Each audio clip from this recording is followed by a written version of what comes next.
Hi, my name is Erin Moreau. I'm from Franklin, Massachusetts, and I'm a nurse at Boston Children's Hospital in the emergency department.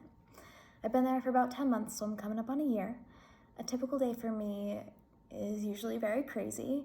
I could go from having 2 really sick patients to 6 lower acuity patients, and it kind of just depends on who's coming into the ED that day and what team I'm on in the ED that day. My favorite part about being in the ED is that I see so many things every single day. I know I'm learning the most that I can every day, and that's not going to stop. I also love being busy. I love the fast pace. I leave feeling exhausted, but feeling so fulfilled and happy, and I can truly say that I love my job.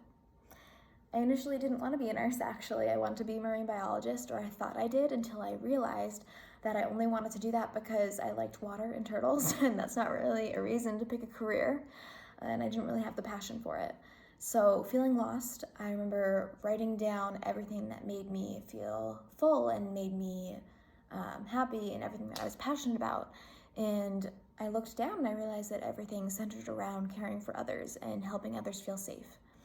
My mom had said for years that I should be a nurse, but I kind of pushed that thought away, never thought I could do it until I saw everything on that paper. And I decided to go for it, and it was the best decision I've ever made. My journey to become a nurse became more personal my sophomore year of college.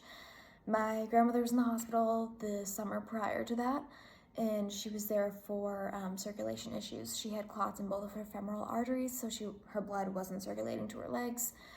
I remember the doc coming in and pinching her legs, asking if it hurt, if she could feel it, and she shook her head no every time, but she also had dementia. And I learned that fall that dementia patients cannot accurately portray how they're feeling with words. You really have to focus on nonverbal communication.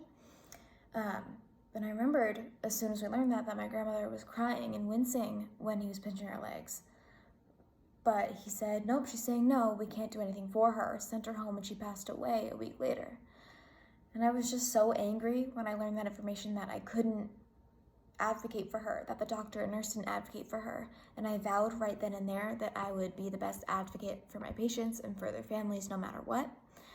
And I think that's what it means to be a nurse, advocating for others and caring for others completely without bias or discrimination.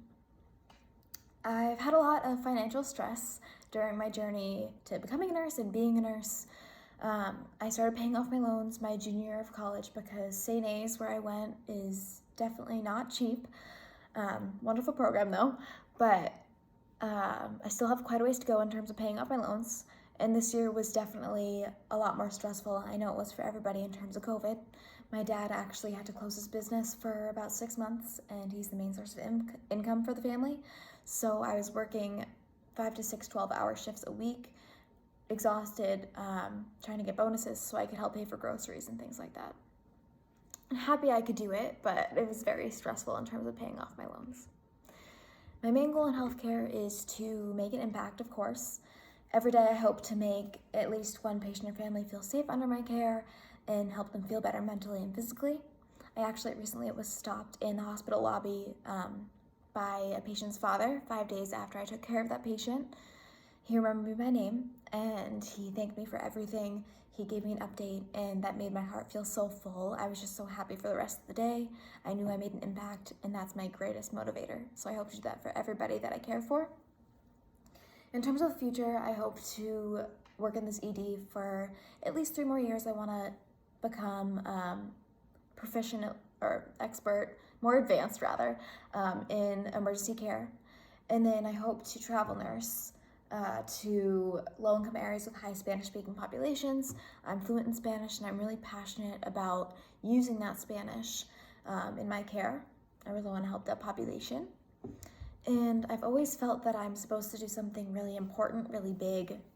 I don't know what, but I've always had this pit in my stomach for years, knowing that I'm supposed to do something more.